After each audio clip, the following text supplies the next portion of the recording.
From news and views, issues and opportunities, we'll have in-depth conversations with decision makers to find out what they know and what they think.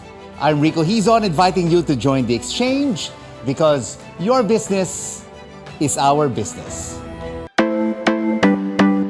Filipino creatives are raising the bar here and around the world as they compete in the borderless market with innovation as the driving force. Technology is a game changer and many are embracing its benefits, but some are careful about going digital at the expense of creativity. How are local artists rising to the challenge? The vision of innovative creations in our C-Suite Vision.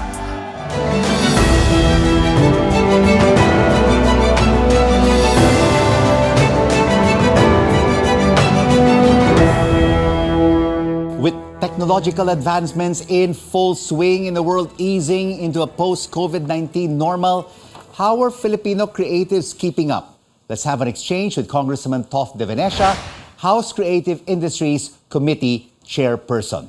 Thank you so much for joining us, Toff. You have championed the Philippine Creative Industries Act. What is the master plan to further promote our creatives on the global stage? Well, first of all, happy Philippine Creative Industries Month to everyone who's listening. The plan to promote creatives in the global space is really to provide more market intelligence to our creators and creative firms so that they know where they can possibly export their output to, whether it's in goods and services. Two, it's to be able to fund the participation of a lot of our creative industry stakeholders, whether it's in film, to join film festivals abroad, or if it's in fashion and furniture, to join these trade shows abroad, or even if it's in books, as we continuously participate in the Frankfurt Book Fair. So a lot of trade promotions initiatives to be able to give us a fighting chance in the global stage. You talk about market intelligence, but there is one technology right now that is front and center, which is AI. And this transition to a post-COVID world also saw rapid advancements in artificial intelligence. Toff, are there benefits to these technological advancements for our creative industry? Yes, I mean, certainly there are opportunities, and this is something that the DTI is actually championing. They're proposing a facility that will be able to conduct research on AI. And this is also very much part of the Philippine Skills Framework that the DTI has put together to be able to guide our educational and technical vocational institutions as to the kind of skill sets that are needed. And definitely that requires a lot of familiarity with this fourth industrial revolution, knowledge, Internet of Things, knowledge economy, and especially AI. So yes, there are opportunities. There are also some fears of possible displacement of our creative workforce with AI. But I think what's important is that we upskill our workforce so that they will be more competitive, especially in the creative economy. Toff, give us some concrete examples on how the government is promoting the creative sector in all angles. Well, definitely it's the passage of this law. We actually provided funding for implementation of the law on year one. There's a 410 million for 2023. And then right now we are in the thick of budget deliberations in Congress, and there's a 50 million that was allocated or proposed by DBM for creative industries. And of course, it's incumbent upon me and my colleagues in the creative sector in both houses to augment that 50 million to at least put it up to par, if not even higher than last year's budget. And right now, we're actually doing a whole of government approach to assisting and developing the sector. I'm so happy that we have a Creative Tourism Summit in partnership with the DOT that's happening in December of this year. In the budget deliberations of the DILG, we also lobbied for a Creative Governance Summit so that we can encourage our mayors, our governors to be able to support are their local grassroots creatives and also leverage on creative industries for their own socioeconomic goals. So we really need a whole of government and whole of nation approach towards developing the sector. Collaboration among all stakeholders is really very important, Toff. So, can the creative arts industry be a major contributor to the overall economy, to GDP? And when do you think this will likely happen?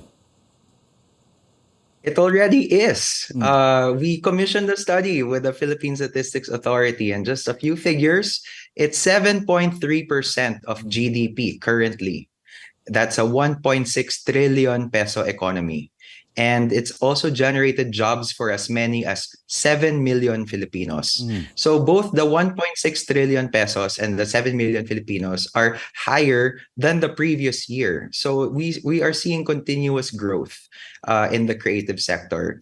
We are number one in exporting our creative services in ASEAN, but we're number 5 or middling in terms of the export of our creative goods. And that's because of a lot of reasons like logistics problems, high power costs, etc. So these are the pain points that need to be addressed by the law. And ultimately, the goal is for the Philippines to be the number 1 creative economy in ASEAN by the year 2030. Kaya natin yan. Kaya natin yan. 7 years to go. Thank you so much for this creative exchange. Congressman Toff De Venecia, House Creative Industries Committee Chairperson.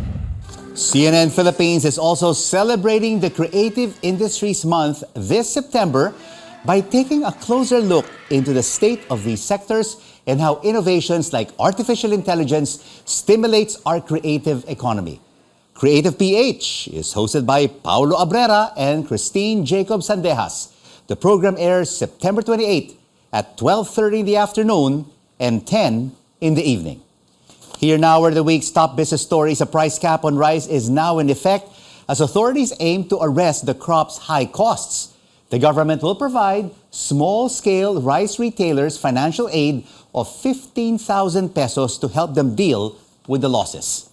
The country's inflation rate rose to 5.3% in August after 6 months of a slowdown, mainly due to high food and transportation costs. And fresh government data reveals 2.27 million Filipinos were out of work in July, slightly down from 2.33 million in June. And up next on The Exchange, where your business is our business, what role do creative industries play in the country's recovery? We discuss the issues with the Creative Economy Council of the Philippines. And how is the local animation industry holding up amid advancements in technology? An industry group joins us straight ahead here on CNN Philippines. News you can trust.